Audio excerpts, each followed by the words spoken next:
یہ موجودہ election commission Pakistan Tehreek Insaf کو ریزرو سیٹ سے محروم کرنے جا رہی ہے اور ہمیں یہ مصدقہ اطلاعات ہیں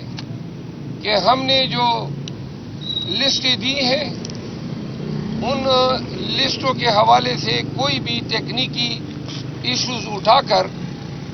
پی ٹی آئی کی لسٹوں کو رد کیا جائے گا تاکہ ہماری عددی پوزیشن جو ہے وہ نیشنل اسمبلی میں خراب ہو جائے. تاہم آج خان صاحب کے ساتھ ملاقات میں یہ فیصلہ ضرور ہوا ہے کہ ایک آخری امید کے طور پہ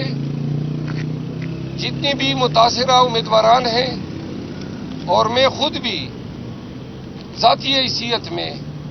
اور ہمارے دیگر وکلاء دوست سپریم کورٹ میں آرٹیکل 184(3) کی جورسڈکشن کے تحت پاکستان کی تاریخ کی یہ جو سب سے بڑی چوری ہوئی ہے مینڈیٹ کی، یہ مسئلے، یہ ایشوز ہم سپریم کورٹ کی اوریجنل جورسڈکشن میں اٹھانے جا رہے ہیں. قوم بھی دیکھیں اور قوم کو استدعا ہے کہ ان پروسیڈنگ کو بڑا ہی میٹیکولسلی واچ کرے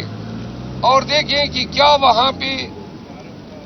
ارگو ہوتا ہے اور کیا ٹریٹمنٹ ہمیں دی جاتی ہے. ہم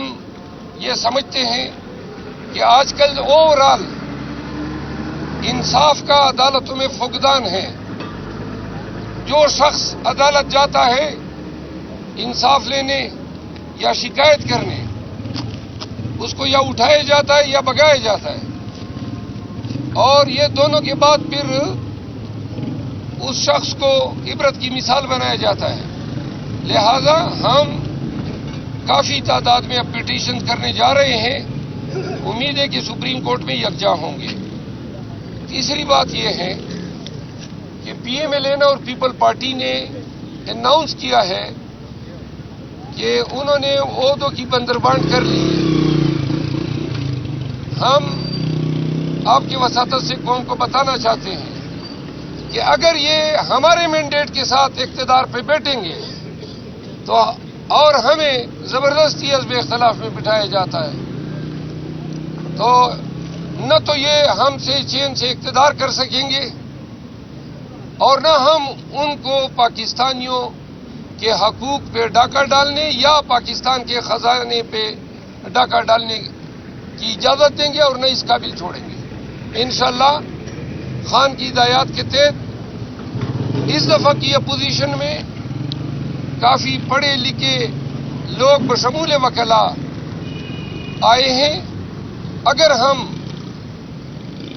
ان 28 سے قبل ہمارے سیٹیں ریسٹور نہیں ہوتی ہیں تو ہم اگر مجبور کیے جاتے ہیں پوزیشن میں بیٹھے جانے پہ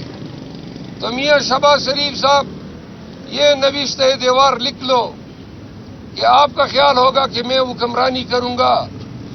انشاءاللہ آپ اپنے آپ کو شیروں کی کچار میں پائیں گے. آپ ایک لقمہ بھی کھائیں گے تو اس کا حساب آپ کو دینا ہوگا. اور اگر آپ زرداری جیسے مستند چور کو صدر پاکستان جیسی عظیم منصب پہ فائز کریں گے تو یہ پاکستان کی توہین ہوگی. پاکستانیوں کو یہ واضح پیغام دیا جاتا ہے کہ خان نے تلقین کی ہے کہ ڈٹ کے کھڑا رہنا ہے. آگے بھی اگر یہ ظلم کے ہتھ کنڈے اور فسطائیت سے بھرپور کارروائیاں کرتے ہیں تو خان کا حکم ہے کہ ہم نے بھرپور استقامت کے ساتھ ان کے ہر ظلم و جبر کا مقابلہ کر رہے ہیں. آپ سب کو یہ بھی واضح کر دیں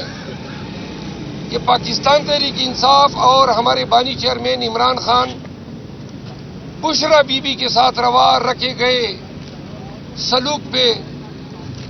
انتہائی رنجش میں مبتلا ہیں. پوری پاکستان تحریک انصاف خان کے ساتھ یکجہتی کا اظہار کرتی ہے. یہی سپرنٹینڈنٹ جیل اسد وڑائچ نے اپنے ایک اسسٹنٹ سپرنٹینڈنٹ کے ذریعے بنی گالہ کو منی جیل میں تبدیل کیا ہوا ہے اور وہاں اپنے ہی گھر میں بشرا بی بی کے ساتھ انتہائی ظالمانہ برتاؤ رکھا گیا ہے۔ علیمہ آپا کی ملاقات ہوئی، آج بیرسٹر گور کی ملاقات ہوئی، جو ان کے زبان سے بشرا بی بی کی شکایات آئی ہے،